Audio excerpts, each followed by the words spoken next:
Welcome to the Bo&Joe podcast. This is Bo. This is Joe. And today we're going to be talking about Agartha. Ah, awesome. I know that's one of your favorite subjects, and yes. I've recently followed a lot of data up on it. Yes. And pursuant to our previous podcast, I want to let you know, before we get into Agartha, that I actually watched a lot of stuff about Edgar Cayce. Yes. I still don't know that I'm convinced. Mm-hmm. That being said, there are obviously a lot of people who believed him, who believed in him. Yeah. And it's really hard for me to say that I believe him, having not talked to him or not talked to any of those people, not experienced any of it. He did have kind of a shitty life, though. Yeah. That is filled with failure, and failure not in his readings, mind you, but in like pretty much everything else. Is just tragedy. Right, filled with tragedy. Yeah. And I don't know if you knew this, but he actually lost his second son, I think it was. No, I didn't know that. Yeah, he died. He didn't see that one coming. Oh, man. I don't mean that as bad, but it seems like something you'd want to know, you know? Yeah. But, so, perhaps we'll do a follow-up on the Cayce legacy on a future podcast, but let's talk about Agartha. Please. Now, you and I have had this conversation a few times, just in passing. And I'm not, as you know, I'm not really an Agartha believer. But it's one of my favorite subjects. It is one of your favorite subjects. One of many. But I watched a couple of videos, and I did some reading, and I watched a few more videos. And all in all, probably in this past week, I've probably seen about 10 videos relevant to Agartha. Mm-hmm. And I've read probably twice that in like articles and stuff like that. Oh, nice. So, for the listeners at home, Agartha is believed to be the center of the earth, a separate civilization. Yeah. Okay, I wasn't sure how to phrase it. The Hollow Earth theory, yeah. Yep. Exactly right. It's Hollow Earth. So, to me, it seems ludicrous. Ah. I know, but it just doesn't make sense to me that there is a world inside of our world. I know. I totally get caves. I totally get massive cavernous areas. Right. But the leading theory right now is that Antarctica, one of the reasons why we aren't allowed to have bases. No, not bases. Airplanes or satellites. Did you know that satellites aren't even allowed to look at it? Right. They have to shift orbit. Right. Which costs them a lot of money. That's pretty weird. Yeah. That doesn't make sense to me. I don't understand why there's a part of the globe that's off. It's not allowed. Why is it out of bounds? And it's even grayed out. It is. There's areas that are grayed out in Google Earth. If you look in Google Earth, it's either grayed out or you can see pixelated paint. Yeah, pretty much. So I looked at that too, and I was like, how about that? Mm-hmm. But there was recently a photo from, I want to say it was a Russian, Russia's all in the news now, so I could be wrong, but I want to say there was a Russian satellite that took a picture of it, and they caught a cloud over Antarctica that had a very clear circular dent in it. Interesting. That was right over where it should have been for the extreme north. And there's also a current theory, I'm not sure if you've heard this, that the Aurora Borealis isn't actually caused by the normal scientific methods that we know, but actually it's caused from like emissions coming from Agartha. Wow. So I've never heard of that. That's pretty cool. So what I originally thought about that, I mean, the Aurora Borealis, supposedly the science behind it, right, is the radiation that hits the Earth, specifically the magnetosphere. Right. And that's what we're seeing. But that's actually really cool. I hadn't heard about that. Oh, keep going. Sorry. No. I mean, that's the largest portion of it. There is a large theory that Agartha is, I think, the proper pronunciation. But I'm a slob, so I say Agartha. This is cool. And I didn't know that was a proper... What, Agartha? Yeah. So, I'm going to keep saying Agartha. For the folks at home, just know I mean Agartha. The existence that's supposed to be within the Earth. Yeah. So, there is numerous theories about times that the world has interacted with it. One is that there's again, going back to Russia, and I hope I got this right, they tried to see how far they could drill down. You remember we talked about this? Oh, yeah. And they went pretty far, but then like the heat became so much that they couldn't do anything with it. Right. And it took like 20 years to do it. Well, as it turns out, they believe that the heat is actually coming from the other side of Agartha. And that the Mayans, which is one of the races that just spontaneously disappeared. Right. And scientifically, they'll say that the Mayans disappeared because of drought. Right. But there's a lot of evidence nowadays that says that's not so. And there's other races and other The Hopi groups. Indians. The Sumerians as well. Yeah, but the Hopis had a legend, and the legend was, and you can still, not just the Hopis, many of the tribes here in in the Americas, that they, to survive a tragedy, different species basically took them in and brought them down through supposedly the Grand Canyons, an entrance in the Grand Canyon down south, down below, to a completely huge cavernous area where they were able to survive this flood. I heard exactly. This is all the flood myth.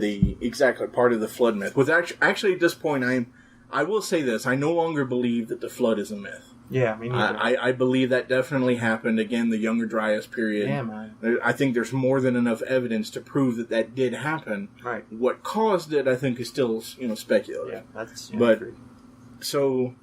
The last time you and I talked about Agartha, the one of the reason I think really turned me off why I didn't believe it is because you had made a reference to people saying they saw like insect people. Yes, that's exactly what the Hopi said. It was ant people, supposedly. Right. Yeah.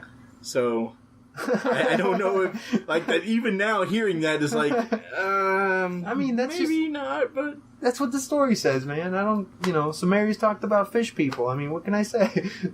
True. Somehow I find fish people more believable than bug people. But I mean, that being said, the interior of this is supposed to be very similar to our normal area. Right. Like our, caverns filled with trees and bodies of water. Not sunlight per se. I know some people believe that there's a separate sun or light source in there, but I don't believe that. Right. There are caves. There's even some in Mexico and some all around the south there where you can actually look in. They're massive caves and you see trees and everything growing in there. So and it's their own biosphere. Exactly. I totally buy that as possible.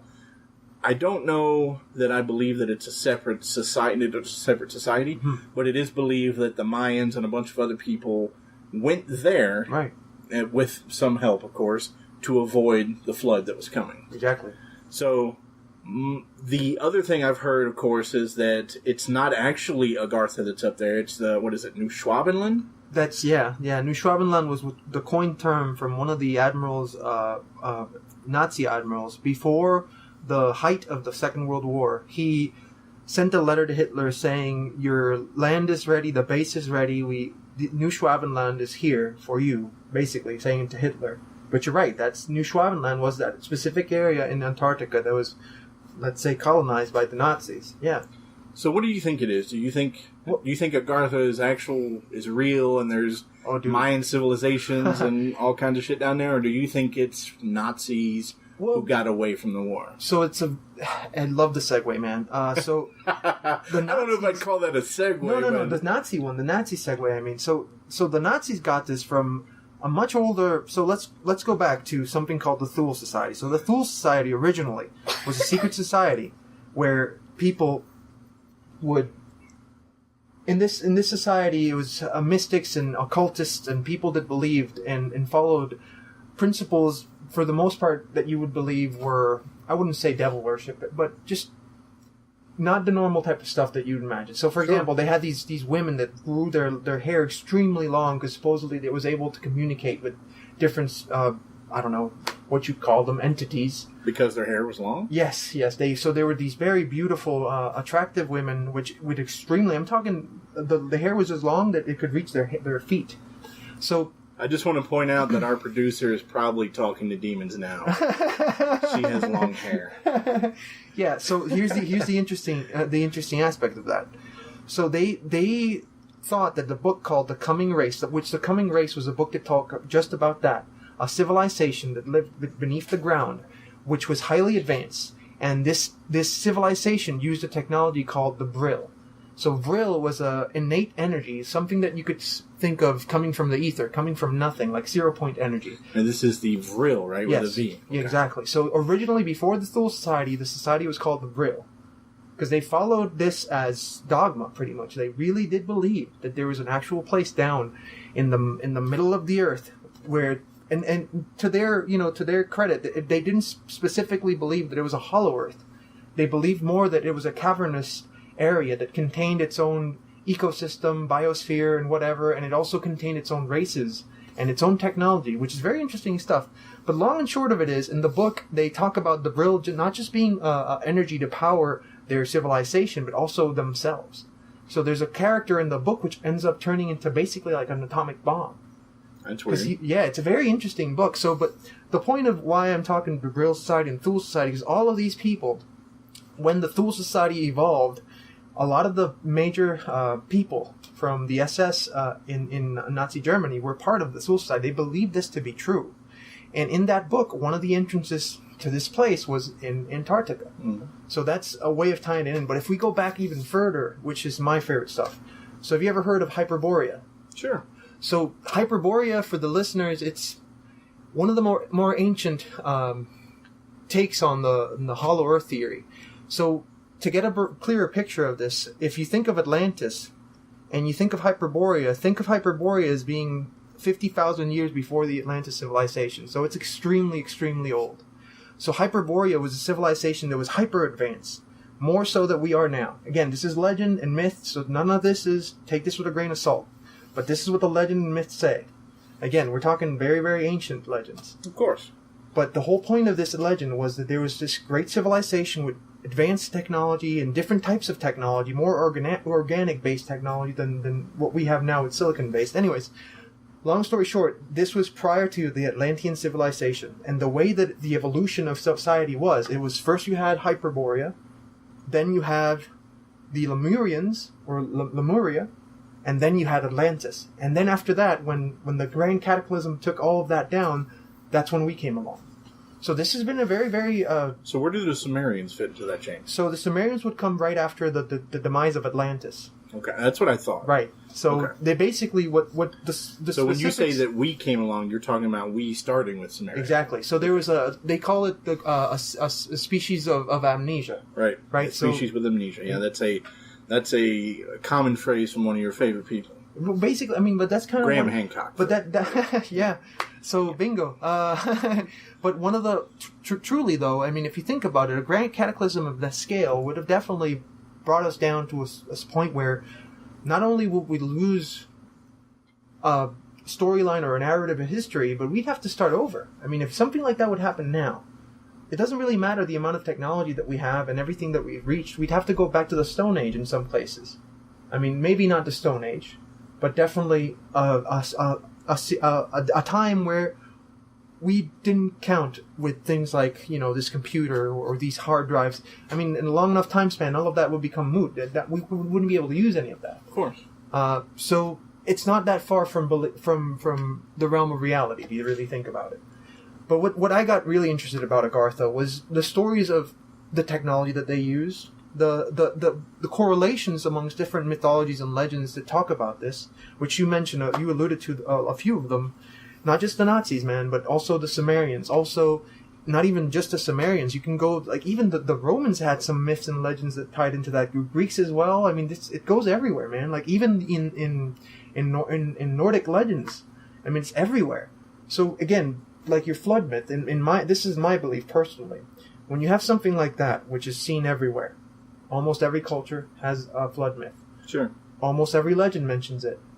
And something like this, Hyperborea, Agartha, whatever you want to call it, it's almost everywhere. Like if you look at Tibet, they called it, what was it called? Shambhala. So I'm glad you mentioned Tibet. Apparently, Agartha is populated by several different species, obviously, and they're, depending on who you talk to, it ranges from like normal humans who are just Mayan and Mayan descent now, etc. But there's also people who believe that there are reptilian people who live there, and reptilian is definitely one of those negative things that alien fanatic is accused of or things they see all the time. Yeah. But there is a current belief that the people in Agartha maintain a communication with, what's the place you just mentioned? Shambhala. Tibet. There you go. I don't know why I couldn't think of it. That's all right. And that's why, like, they were talking to the monks in Tibet, and that's why China invaded. Oh, wow. So, realistically, there's not really a whole lot of reason for China to invade Tibet. It has next to nothing. And I'm sure probably some of the listeners at home probably know better. Yeah. But, again, I'm just an amateur when it comes to Chinese invasions of other areas. Right. Or anything Tibet, really. But the theory is that even modern day Tibet maintains open communication with the folks in Agartha. Wow. I don't know why, or why that would even be a thing, but that is something that I did come across in multiple sources. And even that woman, Madame Blavatsky, the book Blavatsky, the book that I always get that wrong. The book that she referenced, that book that was written from the future to the past, supposedly came from a hidden source. A hidden source. Yeah, right. And again, I mean, all those different theories and legends and myths and all that, I mean, there has to be... Who was it that said, when you look at these myths and legends, some of it's based on a sliver of truth, right? Sure, I don't know who said that, but they do say that fact is stranger than fiction. And in China, like, they found these gargantuan cave systems. And coming back to, when you mentioned caves, if anything, if these myths and legends are true at all, I would probably believe them to be more like, if you think of the Earth as this is going to sound funny, but a big, big pile of cheese. Like, when you think of cheese, right? I mean, I know it's funny, but when cheese I tried not to laugh, but... But, I mean, it is funny, but cheese has holes in it, right? Yep. And we have definitely found caverns that are gargantuan in nature, again, that have their own ecosystem, that have their own biospheres and all these things. So it wouldn't be so far-fetched to believe that in these different places you do definitely have other types of species, definitely insect life, different type of animals and all that evolved throughout the millennia of years. So I don't think it's that far-fetched. Again, insect people, yes, that's a stretch. And to be honest, man, that's where I get a little bit disenchanted with this whole thing. Because it's a pretty big stretch. And it is a massive stretch. Insect people. Yeah, man. And all the things that I've read, I've never heard anybody mention insect people. Yeah. I can name you probably 10 different types of alien, apparently. Yeah. But and Lord knows I can go probably 10 times that in current myths, but I've never heard insect people. Especially ant type people. Yeah, so I was thinking about it. It was like the only way I could construe that in a way that sounds logical to me or sane is maybe there's some form of protective gear. That, right. Somebody, I don't remember who said it, and I heard it again recently, that technology at some point will look like magic to... Right. Yeah, right. Yeah, if you don't understand what the technology is, you just use whatever frame of reference you can, right? So, in a species that's so primitive, you'd use insects, or you'd use, whatever. And we've seen that before. We've seen that as recently as Vietnam. So maybe they just saw some sort of protective gear. Maybe that's what it was. That's literally as far as I can go for that theory. I agree. And then it's like it doesn't make sense. But there is. So that one of the things that they think is that the Earth is actually more U-shaped, like not like the proper U, but like take the Earth itself and then just outline it from the left side, the right side, and the bottom, and then the top would be left open, kind of like a barrel. Okay. So, and they believe that everything that we know is on the outside, obviously, and then on the inside you have an area. You have hundreds of miles. There's some science that says that, you go, the further you go, you get closer to the core, then you start having things like diamonds and bedrock, things like this, lava, of course. But the folks who believe in Agartha also believe that this U-shaped structure that is the Earth causes what is obvious to them differences in technology. Let me cite a particular reference. There was an earthquake that happened, and I forget where it is, or where it was, but there was an earthquake that happened, and it started off as like a low frequency or something, or maybe a high frequency, and then it eased off, and then it came back again. Now there's, I I forget what they're called. Like there's secondary quakes or something. We have a term for aftershocks. Aftershock. There you go. I couldn't remember the words. It's okay. But then somebody did the math and said actually that if you look at it, just for the example, if you do a U-shaped Earth, and again for the listeners, I don't necessarily believe this, but I think this, and again somebody said this, that the true sign of intelligence is the ability to hear somebody else's opinion and not ruling out.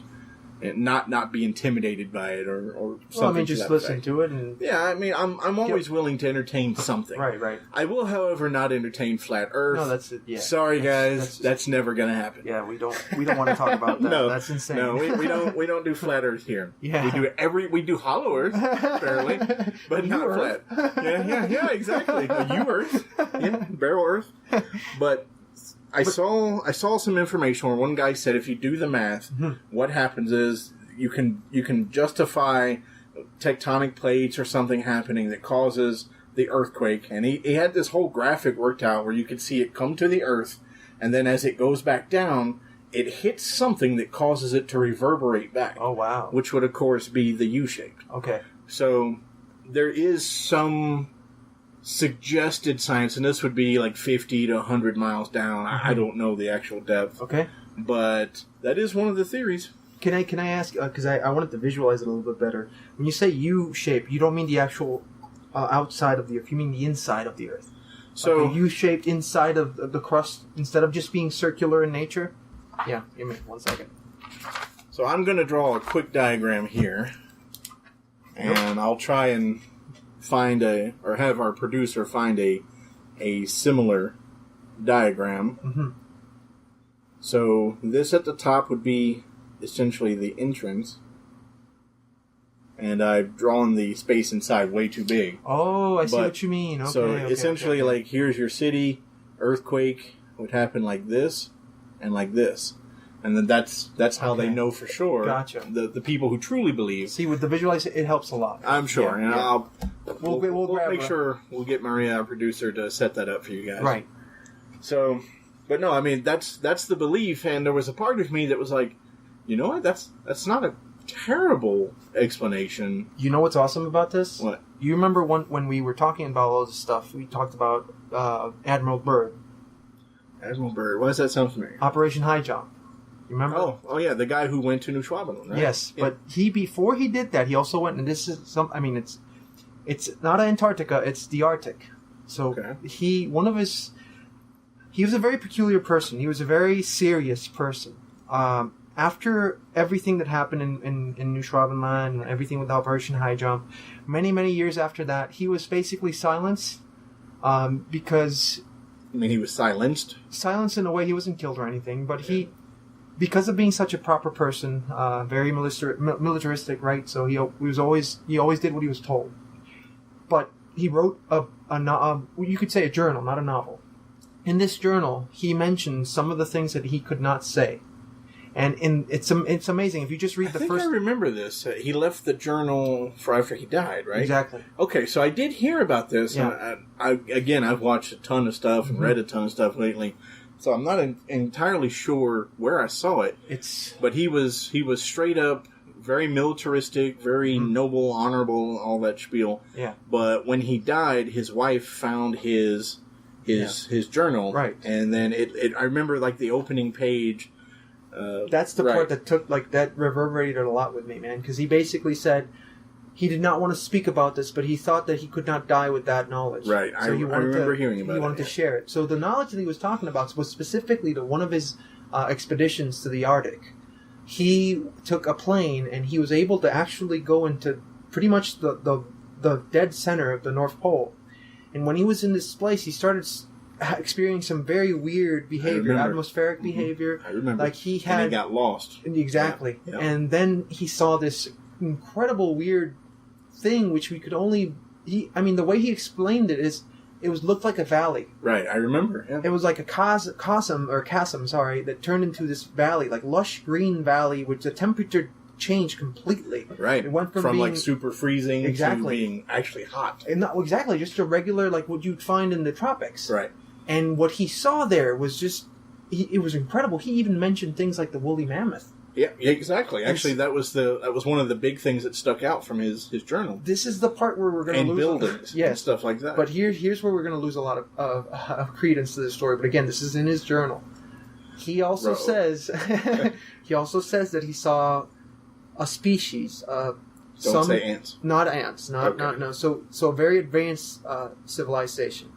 And again, he mentioned something pulling his ship or his plane. I remember. And he was able to see that this was an advanced civilization that had technology, high technology. They described and explained what was going on. They were human-like. Right. Yes, they were human-like. He never mentions any type of insect or anything like that. I will say, to add on to your story, I'm going to let you keep going. Yeah. But for our listeners at home, and I don't know if you know this, his journal claims that they call themselves the Pleiadians. Oh, right. And that they are answering all of these messages from all the psychics and everything and claiming to be from another planet. Mm-hmm. And I didn't know that. Yeah, I was blown away by that. So they claim to be, even though they are not. Mm-hmm. They're doing it for whatever reason. Mm-hmm. But I thought that was interesting. That is super. I didn't know that, man. But to me, I mean, again, the claims in this journal are pretty outlandish. Yeah, for sure. But I mean, it's very interesting. All he talks about, all he explains, he basically, the way he states it, and coming from a person with that type of background, you got to give him a little, credence, or at least a little wiggle room, I guess. I mean, and I don't think he was talking about something he was seeing with his imagination. This guy was a very serious person. I don't discount that. I will say that I do believe, my father being a military man for 20 plus years. Mm-hmm. You definitely learn to respect how they think, and when they have a concern, you should also have that concern. Mm-hmm. My only caveat to that would be that, and let me backpedal just a moment before I get to that, and say that I think where I heard this was probably, I think her name is Linda Moulton Howe. Oh, yes. She's one of the... A reporter, She's a reporter, and she's got a lot of fame right now where she goes to conferences and she talks about things, and a lot of UFO-related topics. Yeah, a lot of UFO-related, and I think it was one of those videos. And I will say this, I find it extremely odd that so many reporters seem to believe that or maybe seem to believe is a bad choice of word, but want us to believe that there are so many government people talking to them, so many high-ranking people, officials and such, and that just seems a little weird to me. Yeah. I really don't buy the majority of it. Yeah, I'm with you 100%, man. A lot of, especially when we talk about UFO-related cases, and again, I'm not trying to be a skeptic here, but 99% of the time they're proven to be false, man. Well, I am like Fox Mulder in that I want to believe. Yeah. I really do.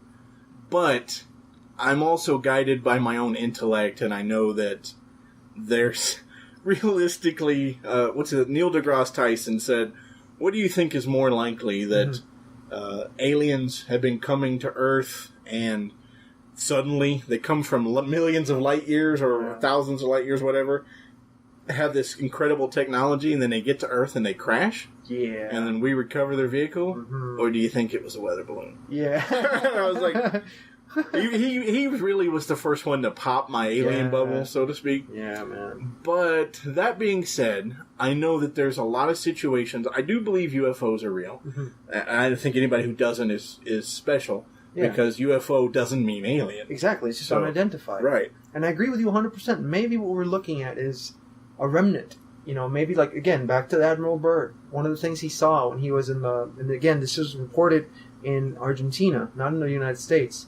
But when he got back from Operation High Jump, there was a report in one of the journals or one of the newspapers where he had an interview with one of the journalists down there, where he said that the human beings, especially the Allied countries, would have to be on alert for the future, because the technology that he saw in that area, in New Schwabenland, in the Antarctic, was so impressive. He said that they had the ability, whomever was down there, to travel from pole to pole in a matter of hours. That's extremely impressive when you think about when this happened. This was 1947. Well, he's also the guy who said that these are the same creatures who are going to our nuclear bases and disabling the nukes. Wow. Yeah. That's I had no idea about. I mean, I've heard about those stories, and a lot of those, when I said 99%, some of the 1% of the unexplained ones are related to that stuff, because people have no indication of how the hell that happened, man. Like, again, most of the stuff you hear about UFOs, in my mind at least, it's just maybe people that really need attention, Because if you look at all the people that talk about this stuff, it's even if they're ex-military, some of them really, man, if from a psychological standpoint, they look like people that are very, very much seeking attention. I don't disagree. If you think of people like Byrd, again, he was not a person that was trying to look for attention. Quite the opposite. Yeah, he was an explorer. Well, I was going to say, the caveat that I was going to say about that is the journal did come out at the end of his life. So maybe, he died, maybe he was demented, not demented, but maybe he had dementia, or... Maybe. You see what I'm saying? Yeah, maybe. And I typically am not the kind of person who just outright disagrees with something. So I'm totally intrigued by the idea that he wrote this journal as a release for himself. Mm-hmm. And I think realistically, there are a massive truckload of people who come out and say very similar things.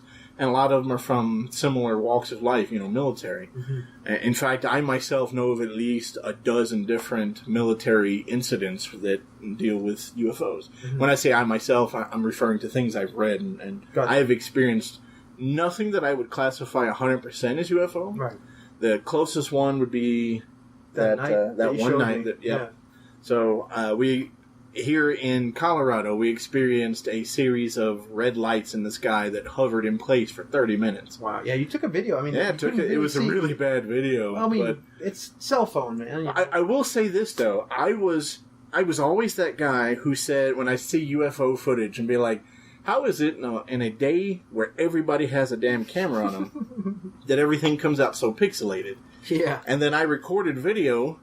And I was like, wow, it's pixelated. Yeah. Like, I mean, never mind that the camera costs $1,200, because it's on the phone. Yeah. But, like, I was really surprised at that. So that has altered my thought process on this a little bit, on aliens. But we are getting a little off topic. Aliens are definitely a great topic.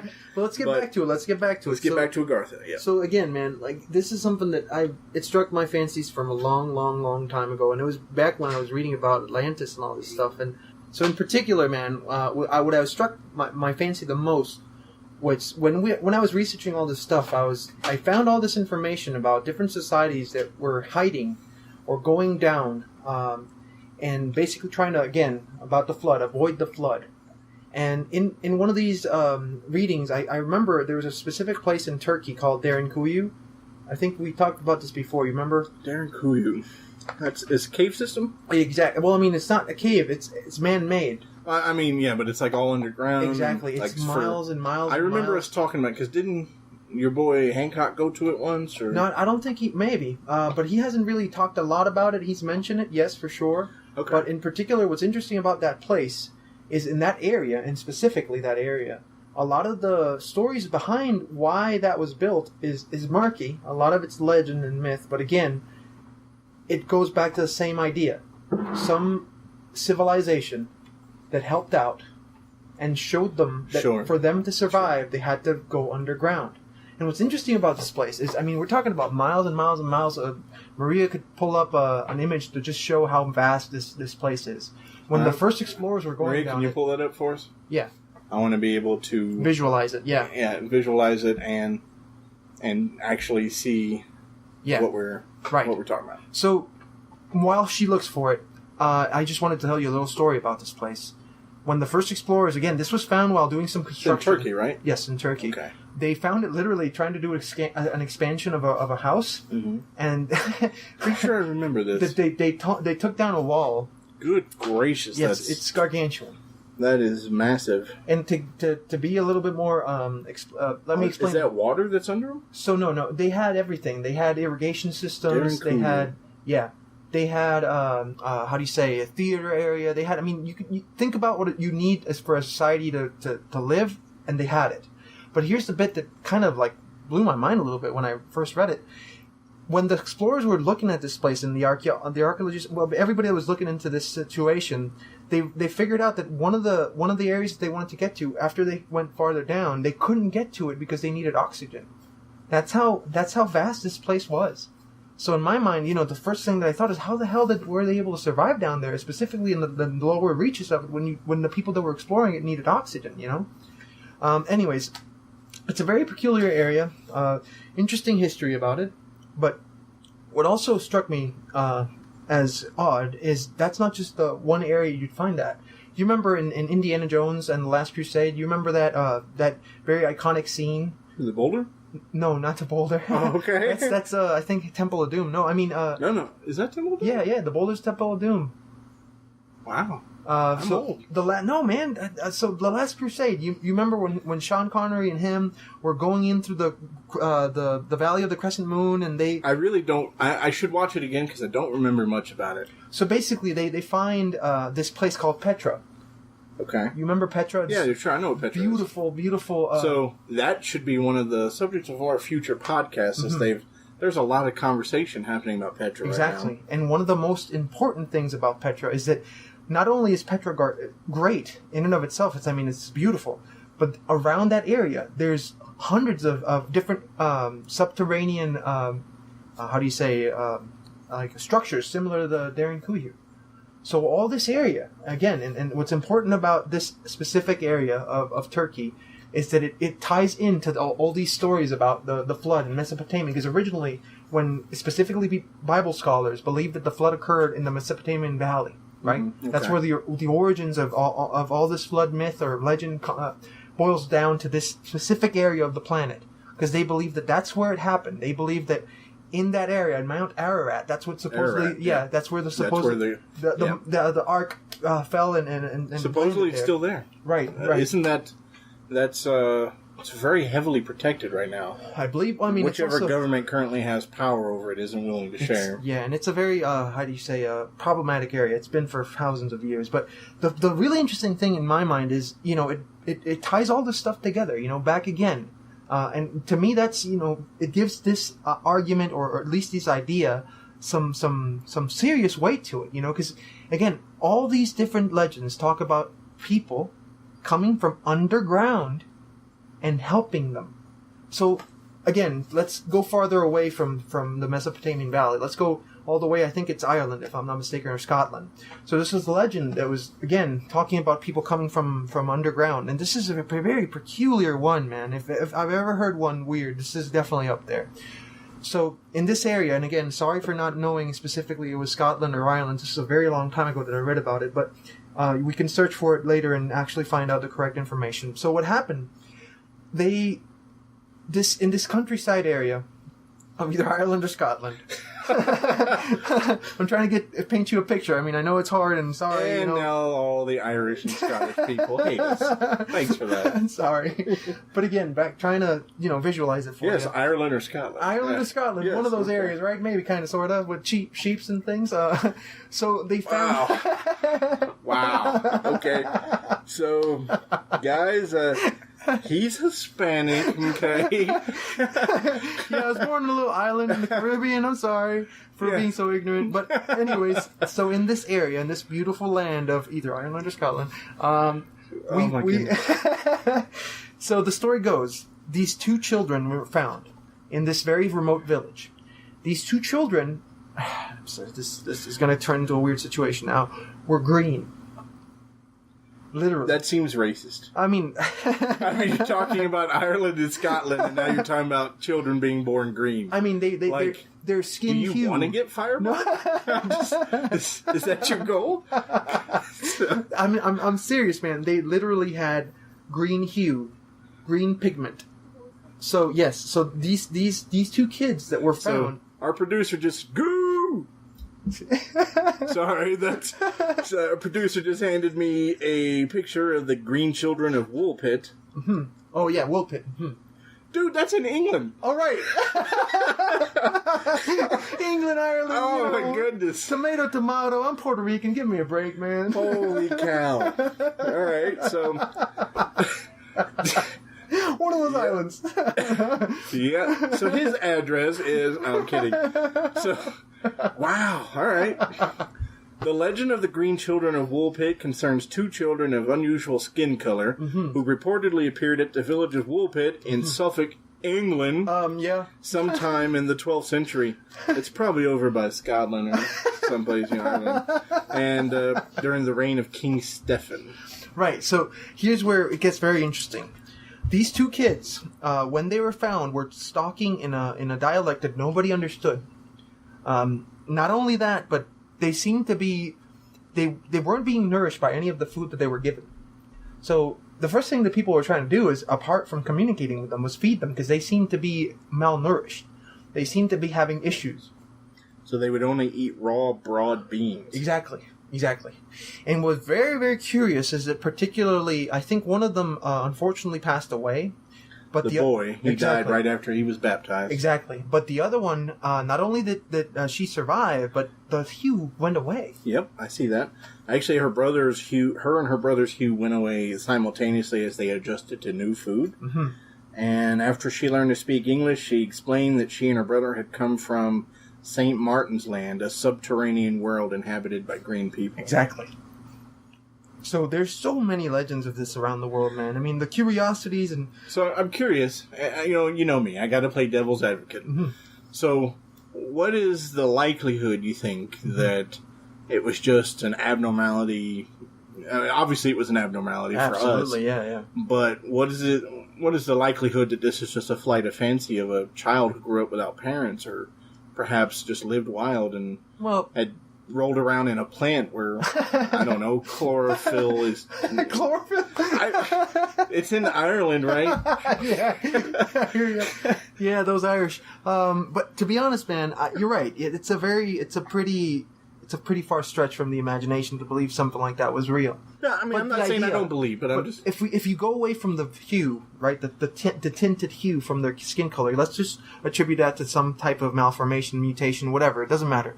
But what struck my fancy, if you keep reading about it, when they talk about where they came from and how they came out of that place, and the time it took them to leave that area, and the fact that they were lost, and that's why they ended up finding this outside place, where to them was completely alien. And then when you talk it then again back to the fact that they couldn't be nourished by the food from the outside, all this stuff, if you think about scientifically, it would make sense. Because if you grew up in a place, completely different environment, completely different biosphere, you think, you get what I'm saying? Like, that's the part that was really interesting to me.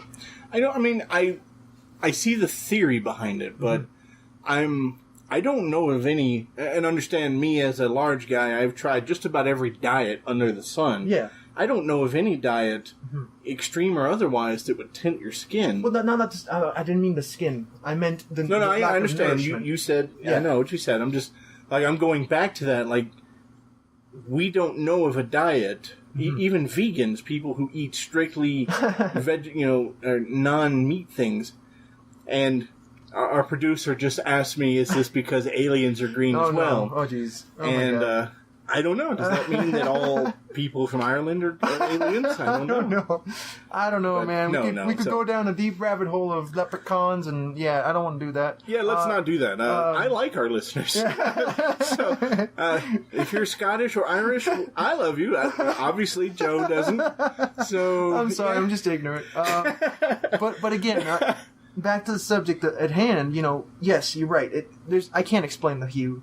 I can't explain the tinted hue. I can't really talk about that. And you're right. To me, most definitely, maybe it's a flight of fancy or something like that. I would be curious to see if they were ever introduced to scientists or doctors or. That's a good point. Yeah. I mean, I don't know anything about these children, so this is the first time I'm hearing of it. It's just a story, but the part that I really was interested a lot about is the fact that not only were they not very nourished by our food, which would explain, and that in particular to me means, if you think about extremophiles and the way they get their nourishment. And extremophiles they're these organisms that live at the bottom of the ocean, places where nothing should be able to live. Right. Off of the vents of these, could you help me explain this? They're thermal vents at the bottom of the ocean. Yeah, and they send out that super hot black smoke. Yeah. So they are. There's also a similar bacteria that lives in, I think there's an acid bath, or acid bath is a bad choice of word, but there's a spring somewhere where it's super alkaline. I could be wrong in my terminology as well, but there is a pool of water somewhere that is acidic,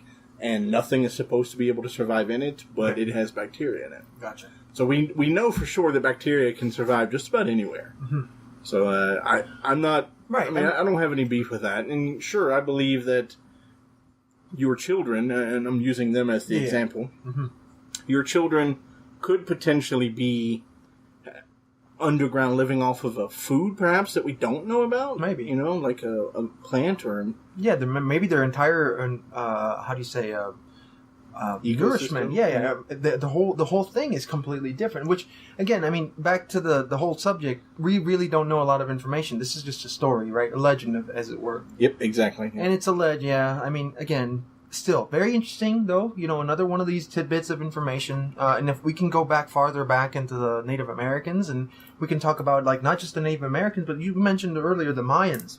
And so, you know, one of those things that the Mayans had in great regard, where I forgot the specific name of it. Maybe we can find it later. But they were, the translation is basically pools of water. You know, again, back to that idea that, yes, there was definitely a drought 1,000 years ago, which caused them to migrate, which is why a lot of people say that that's what caused their demise. But they would hold in high regards these underworld, as it were, which consisted of these gargantuan caverns underneath Mesoamerica, Central America. So that has recently started coming to light. My mother-in-law likes to watch. It's Adventure America or something. Mm-hmm. The guy likes to go to Expedition. I've seen Expedition Unknown. Yes. So she likes to watch that show, and he actually went to. They discovered. I cannot pronounce this word, but it's. Starts with a T in Mexico. Teotihuacan? That one. Yeah. Yeah, so yeah. Teotihuacan, so, yeah. All right, so they went there and they found a massive, massive underground system that they still can't explore all of it because some of it looks like it could crumble on them. And some of it is a pool of immense pool of mercury, which I did not see that. A topic for another time because there's a lot of stuff around mercury and philosophical mercury and alchemy and... We'll shelve that. Sure, absolutely. Another time, another island. Yeah, damn it. All right, so... Yes, Teotihuacan. So again, he went there and he was able to walk through some of the halls. So I actually have seen with my own eyes, I mean, not in person, but I have seen it on TV, where they've seen some of those tunnels cleared out. They use remote-controlled cars and everything and tried to get into some of the harder-to-reach places. And ironically, those places are now starting to show up exactly, or rather we're finding that they are almost exactly like we're seeing in Egypt. Yeah. Those same tunnels. So you and I had both watched, I know I had seen this video where there is a particular chamber in the Great Pyramid of Giza. Oh, yeah, I think that gets smaller and smaller. Did we watch that? Yeah, I mean, I've seen videos of it. Like they discovered recently with Muon research that there's a great chamber above the Grand Gallery. Right. Which it's almost the exact size. Right, of the whole chamber. Yeah. No, that's not the same one. They found, it's like an, I don't want to say antechamber, but it's like a little passageway off to the side that's really small. It's big enough for like somebody who's about 4 feet tall. Okay. And of course, you know, your alien theorist raved about that, of course. Yeah. But you go a certain distance and then it met a wall, like a stone slab, and there were 2 chains hanging from it, or two handles or something. Oh, okay. Yeah. So you're talking about so in the Great Pyramid, there's a couple of shafts. Right. And some of these shafts, not only are they interesting because of what's in them, like the actual elements, like it's not just, it's copper and zinc and some other, one another thing. But the interesting thing about that is that, yes, they're coming into not the Grand Gallery. I think the King's one's coming to the King's Chamber and the other one's coming to the Queen's Chamber. Right. And it's just shoots out straight. They're really small, right? Yes, exactly. So they sent a drone in there that had a drill and a camera, so like a really narrow camera that, I think they used for, I saw... Yeah, one of the snake cameras. What was his name? The guy, Von Daniken. I'd watched a video where Von Daniken was talking about it. And I think it's Eric Von Daniken, right? The guy who wrote Chariot of the Gods and such. Mm-hmm. And he had talked about, they used the camera that they usually put inside your body to see various things. Mm-hmm. They had this thing go up, drill a hole through the slab, and then put the camera through. And then what they saw was another slab. Yeah. So something covering that. Right, exactly. Yeah. So there was a little space between it and the slab, and I don't recall if they did another one. I want to say that they were working on it. Mm-hmm. They did use like temperature sensing tools and found that it was very hot. Mm-hmm. You know, not like too hot for humans or anything, but they also found, and we're getting way off topic from Agartha. That's fine. But they also found that there are certain points of the pyramid, mm-hmm. of the Great Pyramid of Giza, that are hotter than others. Yeah. So I think we should save pyramids for another conversation. Absolutely, man. Maybe one of our favorites, I think. Yeah. So let's get back to under the earth. Under the earth. Okay, so we were talking about all these different legends and myths and subjects to talk about this, but, you know, even where we've come from, like in the Caribbean, again, these ideas of people being saved by being taken underground, you hear about it. That's the part that to me gives this a lot of credence. Like, not just these legends and myths, but just how you can find them pretty much everywhere. Like, even in the Arabic scriptures, I mean, everywhere, man. Like, there's nowhere you can look at this, just like the flood myth, that you won't find it. And yes, some of it has been turned into almost theatrical ideas. But one thing that I wanted to say, though, and this is going to lead us into another podcast, I know for sure, but one of the most famous ones, and again, a subject of some controversy, is Jules Verne. So you remember, that's one of the most famous subjects, or at least one of the most famous works of fiction that talks about this, you know, journey to the center of the earth. In my mind, man, if you start unwrapping some of the mysteries hidden from Jules Verne, and particularly his relation to a secret society, you're going to see that there's probably more than meets the eye to this whole idea and this whole subject. But I don't want to talk about that right now, because in and of itself, it's a subject that's going to take a while to unravel. It's a lot of stuff. But I just wanted to mention, it's not something that we can just shy away from in regards to things that we see in works of fiction. Because think about it, right? Nowadays, the way we get information, I mean, we have these long-form conversations called podcasts, which to me are amazing. I love them, and you and I are a big fan of these. But that's now. No, I don't like podcasts. Sure you don't. I think podcasts are great. No, I'm kidding. Actually, I do love podcasts. I love podcasts. I love people talking to me on an intellectual level, even if it's about something as asinine as a Earth inside an Earth. Yeah, but I mean, what I'm trying to say is, you know, this is how we get information nowadays. But the reason I'm talking about this is, think about the way that people got information before. Books. You know, we didn't have movies. Sure. We didn't Stories, have internet. Word of Stories, exactly. Like that, yeah. So, if you'd have to share secret information, the easiest or the most efficient way of doing so would be in books, would be in works of fiction. Sure. I mean, you can allude to different works that we've recently seen, like, you know, even in stuff like that's very popular, Da Vinci Code, when they talk about, you know, the illuminated path that was laid out in plain sight. The Bible. Shit. That is going to be such a good episode. Yeah, you're not wrong. There's a lot to unravel on that one too. But again, back to that idea is again, there's a lot of credence to see and to just unravel some of the stuff that's written between the lines in all these books, and not just myths and legends, but just works of fiction, man. I mean, so many people, like, again, back to the subject of Agartha, you think of somebody like H.P. Lovecraft. I don't know if you've ever heard, there's a specific story he wrote called In the Mountains of Madness. And this is one of my favorite stories of Lovecraft. I mean, this guy, again, you can tie him into Verne and again, another secret society, which we'll talk about later. But what's interesting about In the Mountains of Madness is it's an expedition of these two people. One of the characters is very similar to Byrd, to Admiral Byrd, and the other one is an explorer. And they go into Antarctica searching for what they believe is an ancient civilization.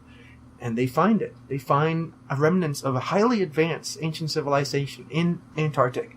So you see all these different works of fiction, not just legends, but also works of fiction alluding to something like this as well. I mean, again, back to the Coming Race, that book that we were talking about earlier, that was written, that this real society that turned into the Fool Society, that, you know, basically everybody in this SS was inside, believe it to be true. I mean, there's too much. I mean, I know for the most part, these people were insane. I mean, the SS, they were crazy, but these people spent a lot of money searching for these areas, searching for the truth in these works of fiction.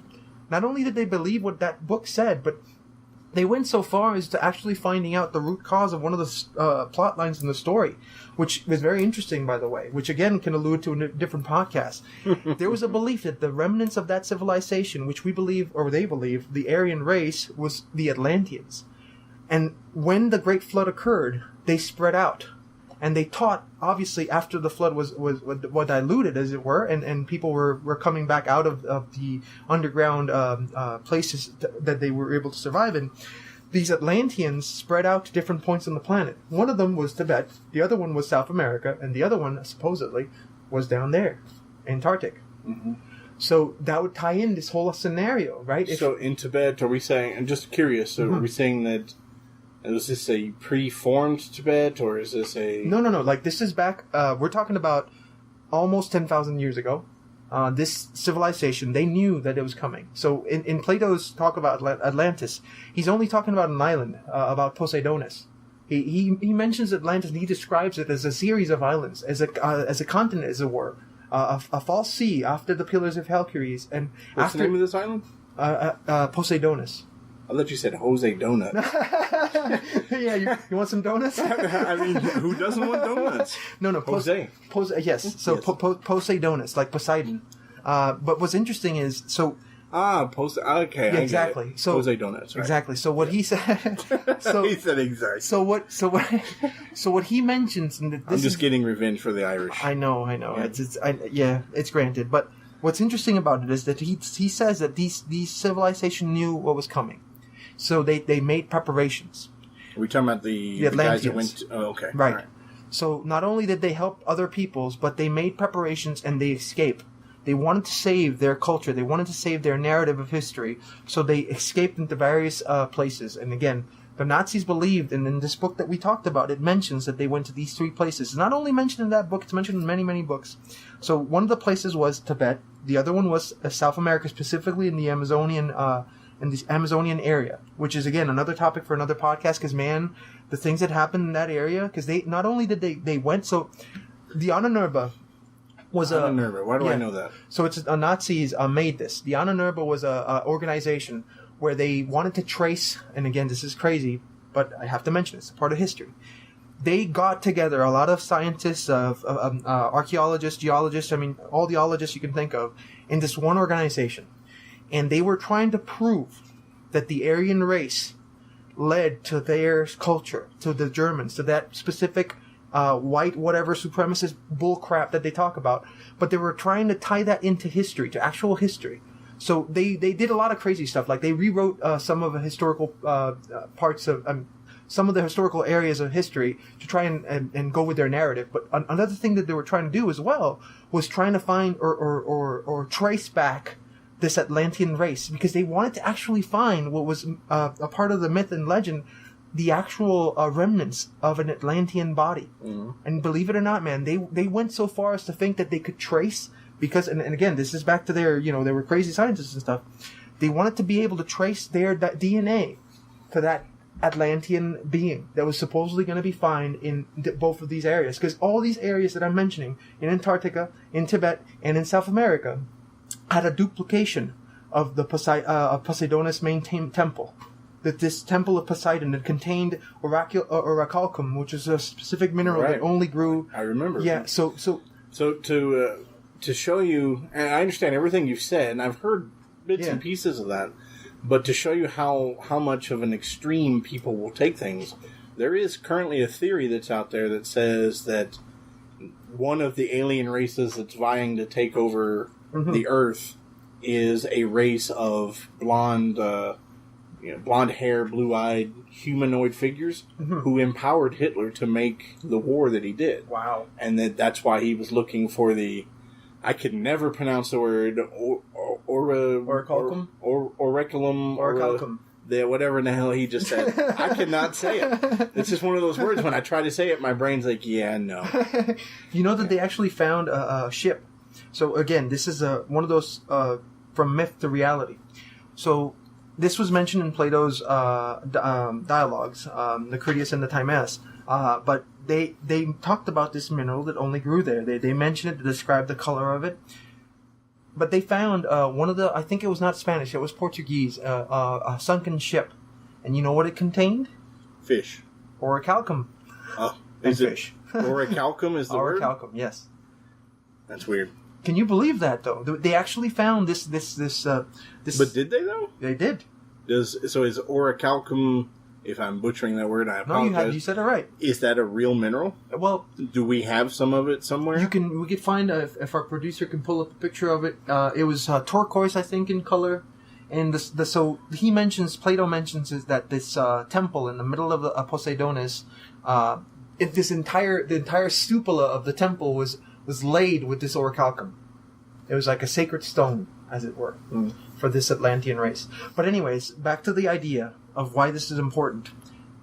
These Nazis, the story of what happened when they went into these expeditions. So the Ananurba, a siphon of them, went across the world trying to find these traces of Atlantean civilization. I know it sounds crazy, but a lot of this boils back down to the idea of Agartha, the idea of Hyperborea, to the idea of the Atlantean race, to them trying to tie the Aryan race to the Atlantean race.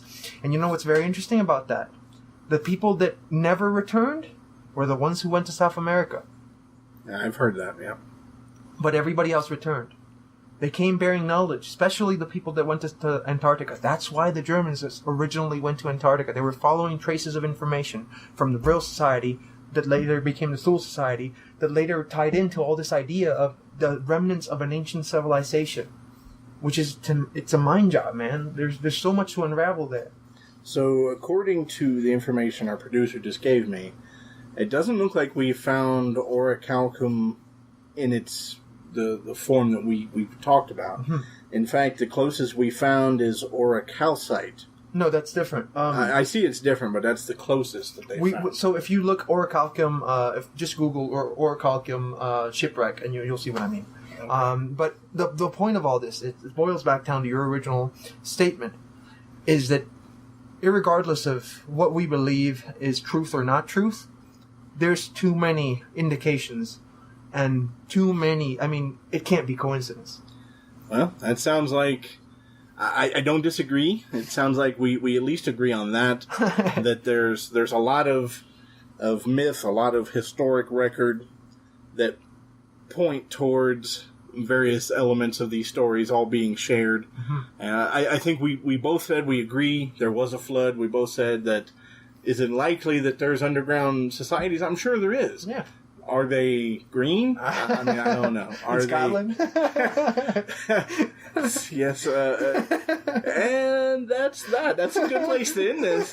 Don't bomb us. And there we go. I love Scottish people. I love the Irish. Oh, yeah, now you love the Irish. But that's going to be our show tonight. Thanks for listening. This has been Bo. This is Joe. And we'll see you again next time.